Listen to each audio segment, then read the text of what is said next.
El 16 de mayo de 1825 fue creado el Colegio de Guanare, llamado hoy en día el Liceo José Vicente de Hunda. Esta institución une el Estado portuguesa a la educación venezolana. En ese sentido, su rector fundador, Monseñor José Vicente de Hunda, prócer de la independencia, se suma a los grandes hombres que han contribuido a la educación venezolana. He querido comenzar este breve relato con una llamada de atención a nuestra ciudad capital, que ha contribuido tanto a la educación venezolana. Es por eso que con tanto gusto acepté la invitación que Cedice Libertad ha hecho para formular un programa importante en el Estado portuguesa, cual es recoger iniciativas, fórmulas, ideas, propuestas acerca de una agenda de consenso en la sociedad civil portugueseña. En este sentido, nos correspondió a la doctora María Oropesa, en su función de coordinadora de este proyecto, y a mi persona, ayudar en la coordinación de esta importante idea de Cedice Libertad. Quiero hacer un reconocimiento público a Cedice por estas iniciativas, que no solamente es en el Estado portugués, sino en toda Venezuela. Creo que es muy importante hoy en día recoger ideas, iniciativas que vayan en beneficio de la colectividad. En tal sentido, uno de los aspectos más importantes que se recoge en nuestro documento de la agenda portuguesa es precisamente el tema de la educación. Debemos decir que en un primer lugar nos basamos en la Declaración de los Derechos Humanos de 1948, en el artículo 26, en el cual se declara a la educación como uno de los aspectos más importantes que tiene por objeto el pleno desarrollo de la personalidad humana y el fortalecimiento del respeto a los derechos humanos. Pero también ese mismo artículo 26 señala que los padres tendrán derecho preferente a escoger el tipo de educación que habrá de darse a sus hijos. Quiero especificar que el derecho a la educación tiene dos dimensiones. Una dimensión prestacional u objetiva, que es la obligación que tiene el Estado de desarrollar unas políticas educativas a toda la población, gratuita y de calidad.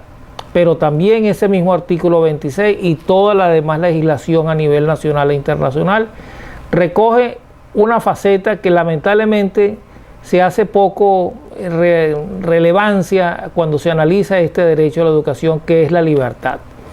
La libertad como un ingrediente fundamental del derecho a la educación significa que los padres y representantes pueden tener la libertad de escoger la educación que consideren para sus hijos, y al mismo tiempo se pueden fundar instituciones de educación a nivel nacional distintas a las del Estado. Eso sí, lógicamente manteniendo y respetando el ordenamiento jurídico pertinente.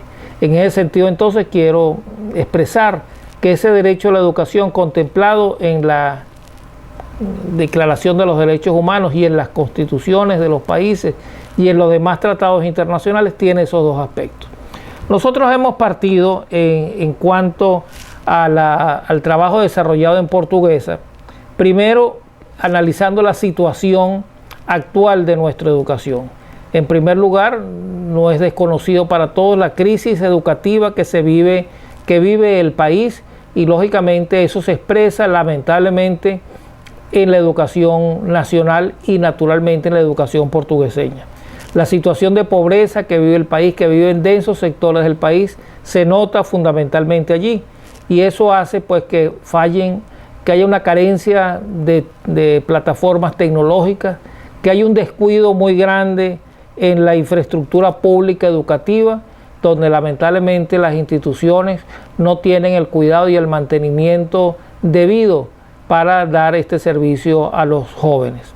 Y por otra parte, hay una grave crisis en la baja remuneración a los educadores, que hace pues que lamentablemente muchos educadores hayan tenido que emigrar a otros países o sencillamente les quita ese espíritu de hacer las cosas con entusiasmo, con ganas, con energía, al no tener la remuneración debida.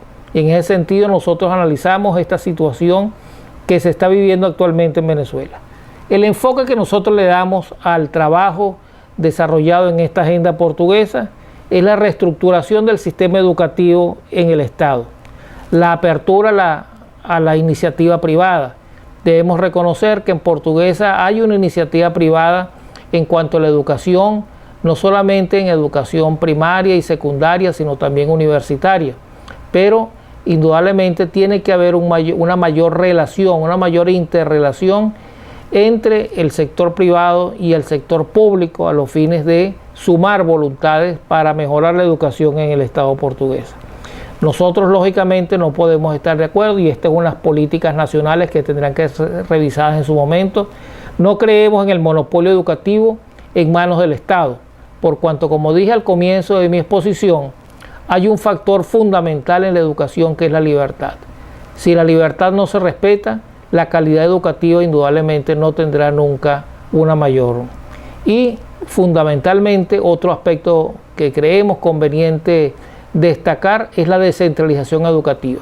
No puede ser que en Venezuela todas las decisiones que se tomen en materia educativa vengan a nivel nacional y ni los estados ni los municipios y mucho menos la sociedad civil tenga una participación en los programas, en las actividades que allí se desarrollen. Por lo tanto, para lograr esa llamada calidad educativa, debemos buscar la incorporación de la sociedad civil. Y finalmente hacemos algunas propuestas dentro de esta agenda portuguesa en materia educativa.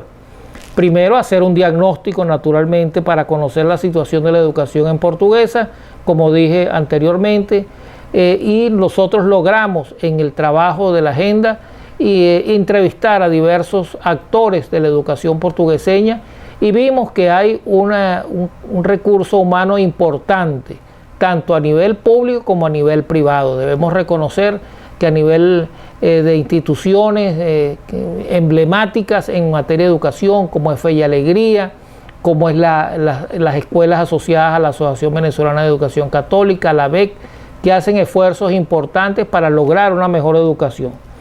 Después, la mejora y el mantenimiento de la infraestructura creemos que es algo básico. No puede ser que nuestros niños y jóvenes asistan a instituciones educativas con graves carencias en materia de infraestructura, en materia sanitaria, sin tener lamentablemente todos los...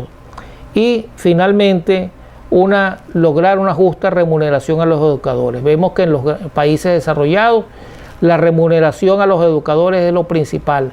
Hay un respeto a la educación, a quienes se dedican con vocación a esta tarea, pero igualmente deben ser justamente remunerados.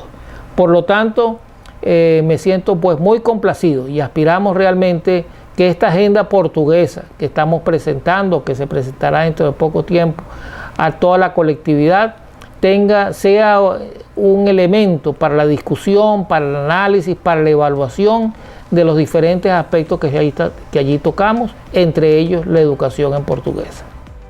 La Agenda de Reformas y Consensos es un proyecto en el que se convoca al ciudadano, a la sociedad civil, a las instituciones educativas, religiosas y culturales y a los expertos a participar, discutir prioridades y hacer propuestas de políticas públicas para impulsar los ejes económicos de su Estado.